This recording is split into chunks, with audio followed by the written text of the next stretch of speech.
All right, here we go. We got a Karen alert, alarm, code red. A woman apparently parks her car, leaves it running in the middle of the street at the front of a school, and goes in to get her child. And then the police show up. And then Karen-ness ensues. And here we have a press conference. Let's go. So good afternoon, and thank you for being here today. Today I announced that Anita Gibson has been arrested, and another arrest is forthcoming under Florida's HALO law, Florida Statute Section 843.31, which became effective on January 1st of this year. This law creates a 25-foot buffer around first responders, prohibiting individuals from approaching within this area or harassing a first responder while conducting their official duty after a verbal warning.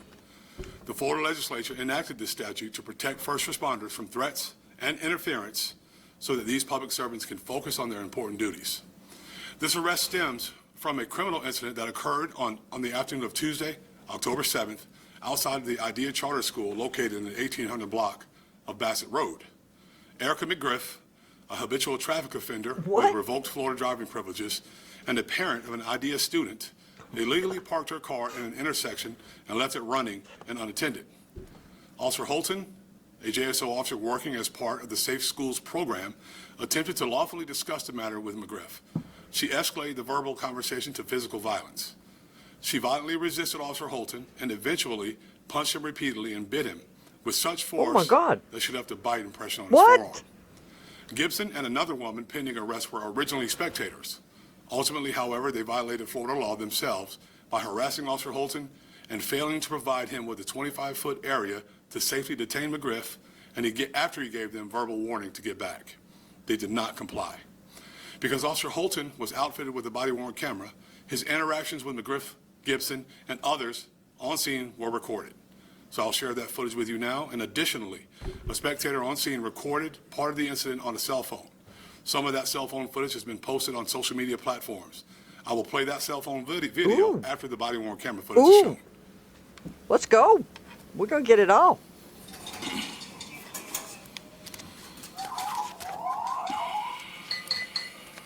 What are you doing?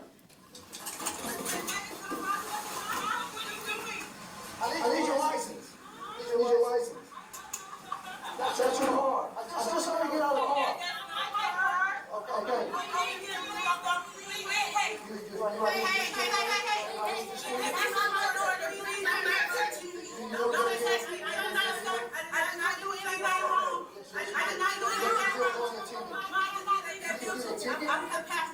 The driver went to the school, the driver's at the school, sir. Ticket. I will plead. Listen, you can get a ticket or you can keep playing the game to go to jail. I'm going to give you one chance. You create the drama. I don't want any drama. I want to go home and I just came to pick up my child. Okay. I just came to pick up my child. That's all. Please don't grab me. Please don't grab me. Don't grab me. Sir, let me go. You hurting my baby. No, I'm going back to my car. Let me. Money. I mean, please don't do this in front of my child, sir. Take me to my car, please. I will. You don't have to curse me. I will, man. Don't. Please don't. You ain't got somebody. You got me. Come on, punch me. You hurt me.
crap.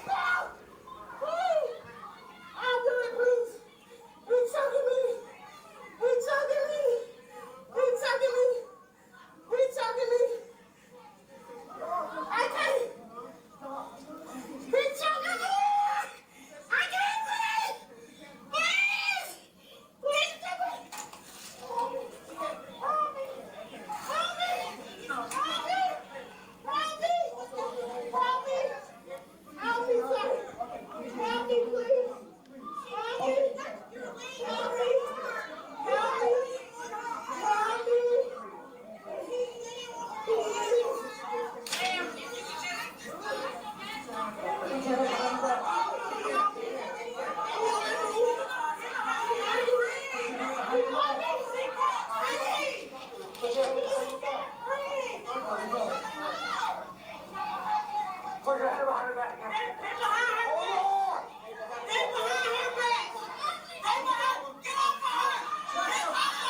Oh my God.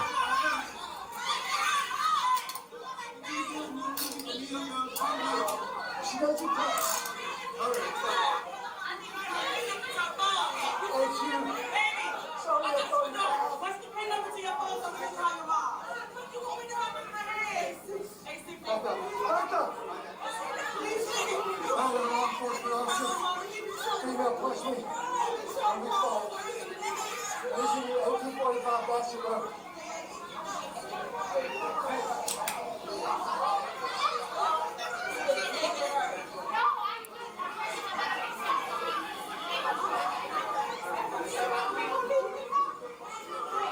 Is she leased it up?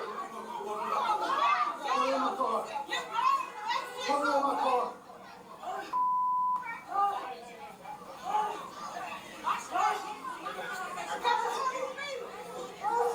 She punched me and she bit me. Amani needs to go outside.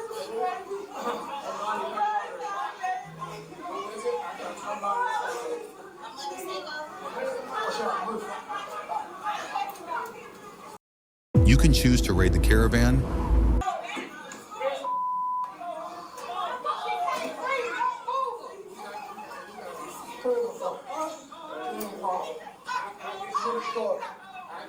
Listen to me. She's playing. Put her in the floor. Put her in the floor.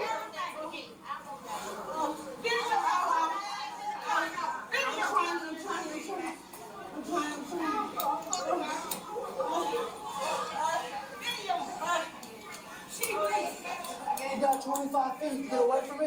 Are you going with her? Get in the car. Get in the car. Damn, you gonna kick me too up? Get in the car. Damn. You gonna kick me too?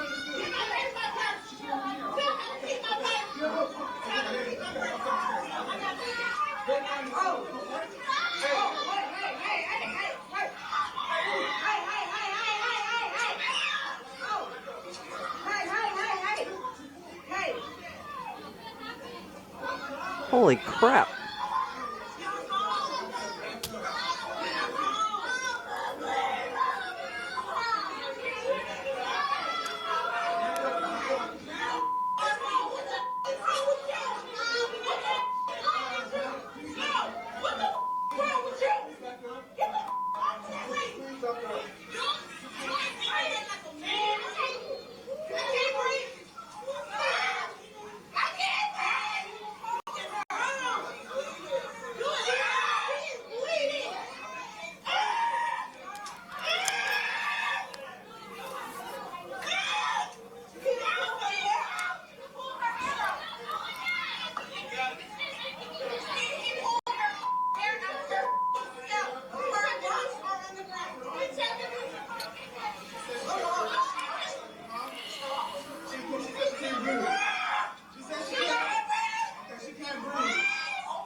Looked like she gave up right there.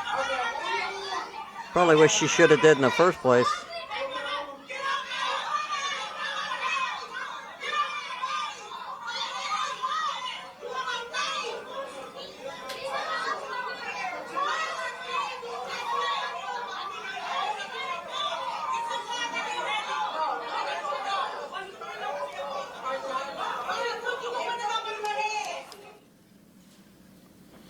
Holy So as a crap. result of her actions on Tuesday afternoon, Erica McGriff was arrested for battery on a law enforcement officer. Well, hold on a second. Do you guys, I mean, I think from the get-go, when he asked her for identification or a driver's license, she should have just produced it or said she didn't have it. I mean, I heard him say, I saw you get out of that car. And apparently he saw her get out of the driver's seat of that car. She said she wasn't driving, is what I thought I heard him say.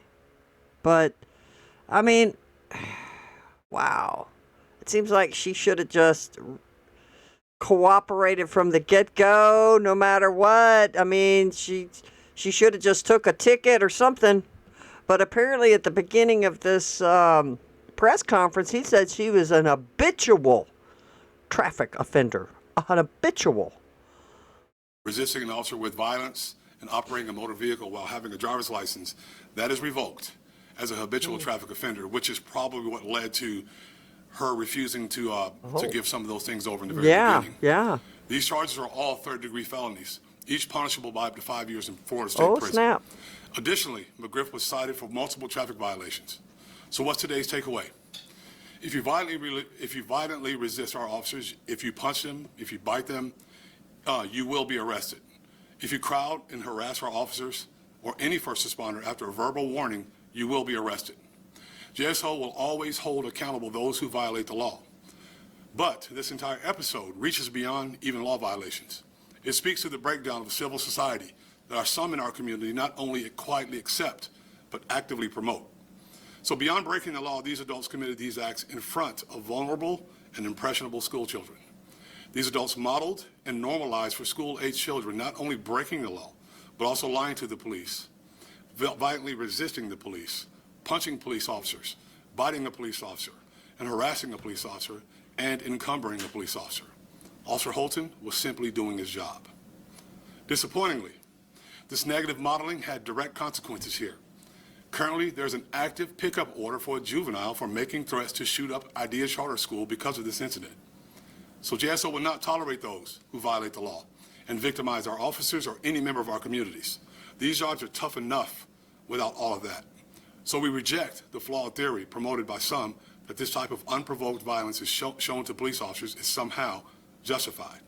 I ask every member of this community who enjoys the privileges of a civil society, one organized by laws, to reject this flawed theory. No one is above the law. No one should be hurt or hinder a public servant doing the work that is a critical function to our community. So now I'll take any questions that you all may have. Oh, this is, I'm sure it's going to be, people are going to be saying that he's a racist cop and she's black and he did this because she's black, or I don't know about all that. All I know is what I saw. Even though other people see this as well, where, well, he could have just let her go. No, he couldn't just let her go. I'm sure he ran her plates when she went inside. He saw her get out of the car. She gets out of the car. I don't even know if the car's registered to her. She said it wasn't her car. I guess I'm just saying, it seems to me that if a police officer comes up to you, no matter what color you are, and asks for identification, you don't have identification, you tell him what your name is, and don't lie to him. She said, he goes, I saw you get out of the car. No, that's not my car. And she wouldn't produce an ID. I don't know what else to say about it. I just think you should cooperate so you're not put on the ground. You're not handcuffed. And even when he grabbed her arm and said, "Come with me over to the car," she should have just calmly walked over there to him. She probably wouldn't have handcuffed her. I'm just assuming here, if she would have completely cooperated with "yes, sir," "no, sir," and then she's dropping the F-bomb in front of children. What are you doing? You're in front of a school, and you didn't cooperate with police. This is a terrible message to send to the youth. Yes, sir. The black male with the beard, he was in the patterned shirt. Yeah. Had the umbrella that Yeah. represented the Alpha fraternity. Who was that? He's one of the school administrators. So if you'll see, the school administrators were there trying to keep everyone back. And largely, in my opinion, they helped keep that officer at least with some sort of comfort level while he's engaged with that individual. Where were the individuals in the video that were violating the halo? So there was an elderly, an older lady wearing a pinkish red shirt. I believe at one point she used an expletive and said she wasn't even worried about the 25 feet. And then there was a young girl. Oh. You saw her come in later after things started wrapping up a bit. You saw her come in later and grab the phone. She was one of the ones that was standing there with a lot of the chirping that was going on. The one who got the phone. What happens to that person? She's going to be arrested. Oh. Also, you'd say the officer was doing his job. He followed all DJs and training. Yeah, so the first thing we do before we even do this stuff, before we bring it out here, we look at it, we send it to our experts, our use of force experts, to look at everything that he does in that process. And he followed the rules. He followed the laws. It's shocking to me that you square up to fight a police officer just maybe when you're going to get a citation. You're probably going to end up going to jail because it's a third-degree felony for a revoked habitual traffic violator license. But it's remarkable to me that you're willing to stand up and go toe-to-toe, which is, I can't understand that. Was the officer there doing traffic for the idea school? And as far as, I know there was a scuffle getting her into restraint. Yeah. If you explain what took so long, and also, were there other officers, I guess, who were on the way? He was the only one that was there. He was there by himself. There were other officers that were on the way. But, sometimes if you're in different locations, Tarek, it takes a little bit to get there. He was, I believe, I didn't speak to him directly. I believe he was trying to hold her until she kind of gassed out. And then eventually you saw, put her hands behind her back so he can get those handcuffs on her. She was saying that she couldn't breathe. It was kind of hard to tell what exactly kind of. Yeah, I'll give you a test. Jake, I'll give you a test. Go home and let your wife choke you and try to talk. You can see, you can hear whether someone's being, their airways being blocked. I thought that or too. You can't talk. I thought she that could too. breathe. He was using, if you look underneath, you can see that his hands weren't even knotted together where he was pulling. He was just holding her to make sure that he could keep control of her. And it's pretty obvious he didn't want to go too far. He wanted to make sure that he followed the rules and made sure he did this the best way that he could. And I commend him for that. The hard part is this is not an easy job. And it's not getting any easier. Now, we all volunteer to do this, right? We want to do this because we love where we live. It's not an easy job, and it's making it more difficult when police officers come out here and try to affect the law lawfully and do the things that we're supposed to do, and then you get surrounded like that. It's dangerous. Anything can happen. So we want to make sure that we let folks know as part of a public service announcement that if you do this and you're asked not to do it, you're going to get arrested because we're going to review it and you're going to get arrested. I care about this community being safe, and I care about the police officers that work here being safe, which is very important. You have to have some comfort level that you're going to know that you can go out there, take care of your job, and go home safely. So we want to make sure people understand that. Is this the first time JSO's made an arrest using the HALO law? This is the very first time, yes, sir. Sheriff, to follow up on Tarek's question. Yeah. Was he working the school zone? Oh, I'm sorry. I didn't answer that. Or was he just passing through? No, he was working that school, not a school zone. So we have a safe schools program. When after the Marjorie Stoneman Douglas situation. He was the resource officer there. No, he wasn't a resource officer. We provide officers to schools in our city to do safe schools, to make sure the schools stay safe. And he was working in that with that program. And then the initial reason he made contact with her again, can you just go over that? She left her car unattended, illegally parked in the roadway, and it was still running. And I think this is just an assumption. I want to make sure you're clear. We're clear on this. I think he saw that. Someone talked to him about that because that's part of his duties there when school's letting out. And when he began to approach and have the discussion, you saw how it played out from there. So Griff was arrested, the woman in the pink shirt, she was arrested. Yes. And the person who later in the video broke the Halo's violation to grab the phone, that person will be arrested. Yes, and that juvenile has a pickup order for threatening the school. Oh.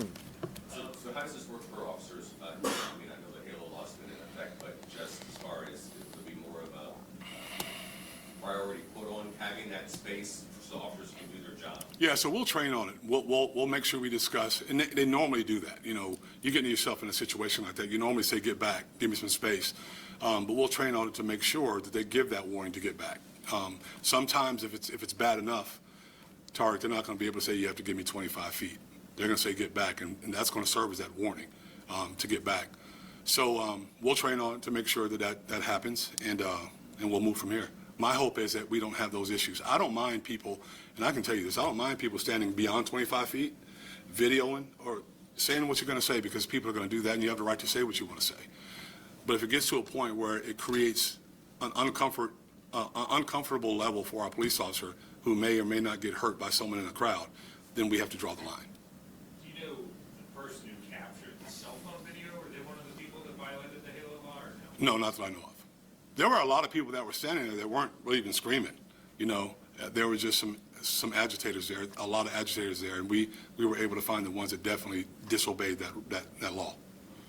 We'll make sure we don't just, you know, we don't want a scatter effect. We want to just point out the ones that violated that law and then take action from there. Do you have any advice for the public? And I guess they're witnessing an officer, in a physical altercation or whatever. Your sort of best advice in terms of what they should do to avoid violating this law? Just make sure you stand far enough away and allow him or her to do their jobs. Like I said, it's a difficult job. It's not easy. Recently, things have changed dramatically. You know, cameras on everyone's cell phone. People want to get videos and post them. We understand. That's fine. It's part of the process. We get it. But my advice would be, don't get within that space.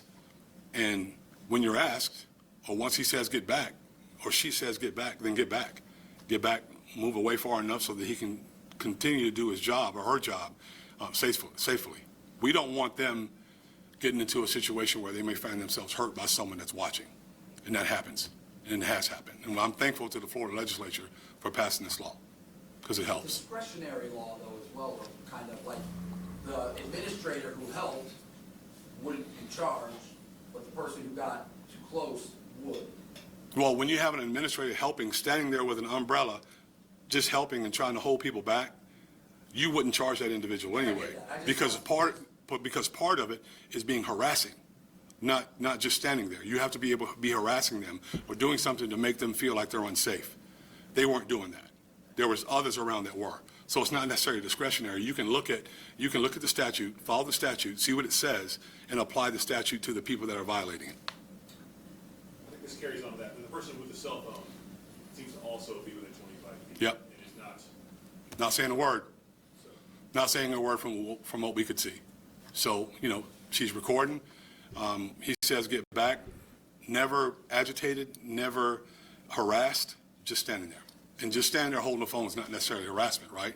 We'd be in all kinds of problems. We'd be violating their rights then. But Yeah. we would like for them to move back when asked. We'd like for you just to be moved to be 25 feet or beyond without even being asked. Because of the climate sometimes that we find ourselves in. And that exists in discretionary nature, but it's the person's action. No. It's spelled out in the statute. Look at the statutes, 843.31, the Florida statutes. It talks about harassing behavior, not just standing there. Okay. But like taking cell phone video is not necessarily harassing video. That's No, I wouldn't call it harassing. People do it all the time. Thank you, Sheriff. Thank you. All right, let's try something. I'm going to slow this down and turn down the volume a little bit. This footage right here is the cell phone footage. He said a bystander was filming it, and she wasn't disruptive. She wasn't saying a word. She was just filming. And this is from her cell phone. So let's slow it down, because I think this is where the woman punches him and bites him. But it happened so quick when we looked at it before. So let's see how it does.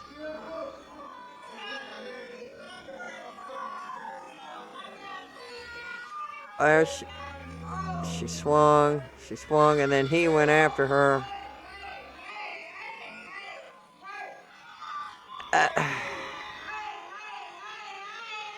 Boom.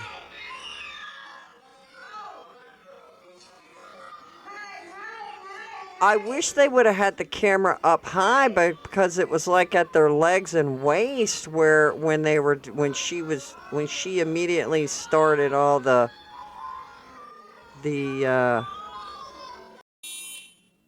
let's see that one more time. So then he's letting her up. He's letting her up. At this point, boom! Okay, that's when she probably started swinging. He's defending himself.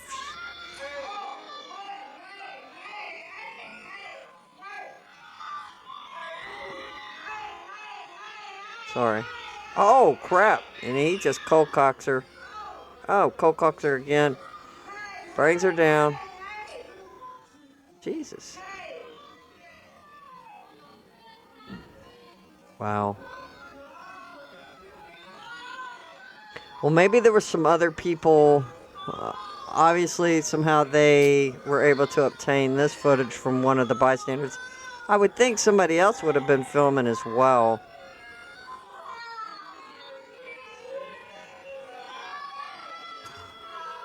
Jeez. Well, there you have it, guys. What do you think? I mean, I think she should have just cooperated right at the get-go. Right at the get. Yes, sir. No, sir. It's not my car. But she was an habitual traffic violations had against her. So right there, she's probably, oh crap, you know. But hey, she would have probably been in less trouble. Now this is worse. This is way worse. Because she didn't think this through. She's like, oh crap. I don't have a license. I got traffic violations. He just saw me get out of this car and leave it running. She should have just cooperated and said yes or no. That's all I'm saying. What do you guys think? Should she have just acted crazy, swinging at him? Apparently she bites him, which I wish we could have caught that on camera, but the camera went down when she... I mean, that's kind of funny. We saw everything else, but why did this camera person... I mean, did they mean to? I don't know. I'm not the best filmer myself, but come on. I mean, all of that action was up top with the girl swinging and things of this nature. Well, there you have it. Let me know what you think. Is this another police brutality, picking on this poor woman who left her car running in the middle of the road to go pick up her kid, which is, to me, is a Karen move, by the way. Who are you to park where you want when there's designated parking? And why would you leave your car running if there's students coming in and out? I think that's dangerous. You know, it is dangerous. But there you have it. Let me know what you think. If she's just a Karen, or is this police brutality?